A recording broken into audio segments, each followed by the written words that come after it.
Okay, today we're going to talk about aftermath diseases. And the reason we're going to talk about this is because it's a rather confusing topic. If you look at the manual, there's a lot of pages about it, and it just goes on and on and on. And it's not as easy to understand as it should be. But in reality, it is actually pretty simple. You just have to kind of understand a lot of stuff. So specifically, we're going to talk about the zombie disease today. And this is the disease that I made up so that characters could be infected by the zombie plague. And the zombie disease is fairly simplistic. Let's look at the stats for the disease. They're listed here, but this is all just a bunch of gobbledygook. So let me explain what this means. The first thing we want to know is the vector of the disease. And of course, we know that zombies bite you or scratch you, then you're infected. So that's a subcutaneous, means must get under the skin. So S means it must get under the skin. If you look at some of these other ones, G or S, you have to eat it or you have to get it under your skin. Or A, it's aerosol or gets in your stomach, you eat it, right? So that's what these mean, that's what these vectors. Aerosol means it's in the air. Subcutaneous means it gets under your skin. Gastric, you have to eat it, and dermal means that if it contacts your skin. For example, pneumonia is a dermal disease. If you get it on your skin, you have pneumonia, or you can catch pneumonia. Okay, the next thing we need to know is the format of the disease. And this is really important, but it's not coded really well. So if we look at the disease manual on book, I think this is book 2, page 37, it says diseases can be broken down into 3 formats: acute, episodic, or chronic. And they're encoded with a minus, a plus, or a 0. So basically, an acute disease, those like the zombie plague with a minus, means that they are short and really punchy. The plus sign is the episodic, which means it comes and goes. And the 0 is chronic, which means it's kind of always there. So tuberculosis is always there. You have this 0, it's constantly there. So in the danger level, really an acute disease tends to kill you or you recover. A chronic disease just seems to weaken you. And an episodic disease means you have periods where the disease is affecting you, but it doesn't kill you right up. So typhoid is one of those. Okay. The target is the target attribute. The target attribute is important because it determines on how easy a character is going to be infected. And by targeting will on this specific disease makes this disease worse because no character has a really high will. For example, this one targets health. This one targets strength. Well, those are usually a lot higher on characters than will. So will is a very low value on most characters. That means this is extremely dangerous. The incubation period is the time that it takes from the getting exposed to it, in case of the zombie virus, bitten or scratched, and how long it takes to be infected. This is 1d20 plus 2 minutes. So 2 to 22 minutes after being bitten, the subject will turn or begin turning. And that makes it extremely dangerous. You notice a lot of these are weeks and days. Zombie plague hits you immediately. And 2 to 20 minutes is 2 to 22 minutes is pretty good. That's going to turn really fast. Your virulence group is a 4. Now, you notice that botulism has a virulence group of 10, but the other ones are usually 2, 3, and 4. A virulence group of 4 gives it a +4 in a lot of things. So that is really a huge pain in the butt. So 4 minus 4 is really going to be hard for people. The cycle time is 6 minutes. In other words, after you get infected and after the disease starts to take hold, every 6 minutes you have to roll to determine the status of the person. That means that after 6 minutes they could be dead. Or 12 minutes, they could be dead, or 18 minutes, they could be dead. It's a very fast-acting thing. And what happens when you get disease? You get weakness and a green skin coloration, which I just threw that in because I thought that was funny. You kind of turn green. But if you've ever seen somebody who's actually turned green, people do actually turn green, so that's not way out of there. Okay, so how does this disease progress? Let's run through a scenario real quick to figure out how to calculate whether or not people get the disease or not.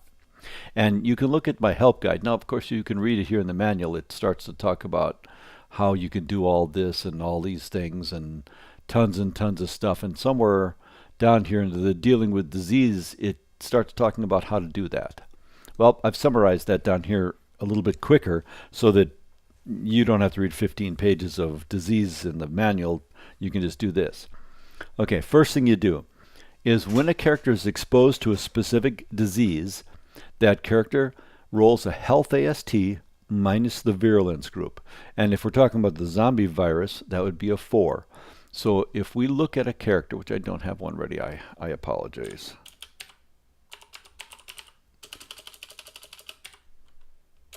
If we look at a character real quick, let's just pick one here at random. List existing characters. Let's do this one since I'm familiar with it. Here's a character, Valentin. He has a health AST of 6. Now you're starting to see how bad this virus is. Health AST of 6. So let's jump back over here to the exposure. So he has to roll a health AST minus the virulence group. Health AST is 6, so he has to roll on a d20 2 or less to avoid infection. That's not very good. His chances of surviving this are drastically low. Okay, so he fails, which most people do fail when they get bitten, because rolling a 1 or a 2 on a d20 is tough. Once you're exposed, you now have the virus. Once you have the virus, then you can call in a doctor, a pathologist, and a pathologist can roll their BCS minus the virulence group, which if you have a pathologist, which I think this guy's actually a pathologist, he has a BCS 11 in pathology. So his BCS is 11. So he would roll an 11 minus 4, which it's not particularly great, but it's better than 0. So he rolls. If he makes his pathology roll, then there are no further effects. In other words, the disease is kicked, the doctor has done it. Then, after the first, and it says dawn of the first day, but that's only if you have if your period is longer. Let's just assume it's 6 minutes. So after the first 6 minutes, then you get to try again. And this is for your first save. You get to roll a health AST modified by the antibiotic strengths. So your antibiotic strength, let's say you have a strength 2 antibiotic, so let's say it's 2. Valentin has a 6 for a health AST, so he's going to roll an 8 or less. If he does that, he's saved. It's done, it's over, he's made it. If he has lost DRT, then he gets minuses, but let's say that's not the case. Let's say he gets past that. Then, if he fails, then he rolls his effect dice of the virulence group. That would be, there's a 4, so if we look down here, that's 2d6. So he rolls 2d6 if he failed. And that goes against the target AST. Now, his will is 7. So 2d6, he could easily hit the crisis point in the disease because his will drops to 0 on the first roll. But let's say he doesn't. If he succeeds and it doesn't drop to 0 and go to the crisis point, then he gets to roll another AST minus the virulence group to recover. He tries that, and then if that works, then he is healed and he is recovered from the disease. By the way, this when they rolled this first save up here, that's you need a doctor for that. You just can't slap antibiotics into you. But we'll just take that for given. Once that your will gets down to 0 or below, then you've reached the crisis stage of the disease. You can roll a health CST with no modifications, in this case a 4. And if you roll 4 or less, you're cured. If you don't, you're dead. This disease, this with a virulence group of 4, is extremely deadly. In my testing, it killed about 70% of the characters who were infected.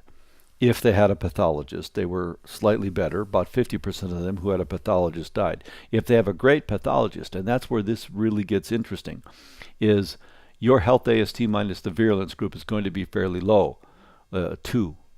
But if you have a pathologist with a BCS of 20 and a virulence group of 4 for the disease, then he has to roll a 16 or less to save you from the disease. And that's with no further effects. So your pathologist is key in this. If you can get the pathologist, it drastically reduces the spread of the disease. In fact, there's a disease spread calculator over here where a disease could spread through a large number of people. You have all this stuff. Well, one of the things, if you have a doctor who has a pathology skill, it greatly reduces the spread of the disease. And that can be a huge benefit if you're trying to stop the disease from spreading. Okay, so this is the back key here. So we'll go through it one more time really quick. The character is scratched or bitten by the zombie. In 1d20 plus 2 minutes, they have to worry about the disease affecting them. At that point, they roll an exposure die roll, which is their health AST minus the virulence group of the disease. If they succeed, they're cured. Or they never actually had the disease. They didn't get exposed. They survived the exposure. Then, if that doesn't work, then they go to pathology. The pathologist rolls his BCS minus the virulence group. If he succeeds or she succeeds, then there are no further effects. Then, if that doesn't work, then the doctor applies antibiotics, which have to be successfully done with a doctor BCS, and the character gets another health AST modified by the antibiotic strength, and that's usually between 1 and 4.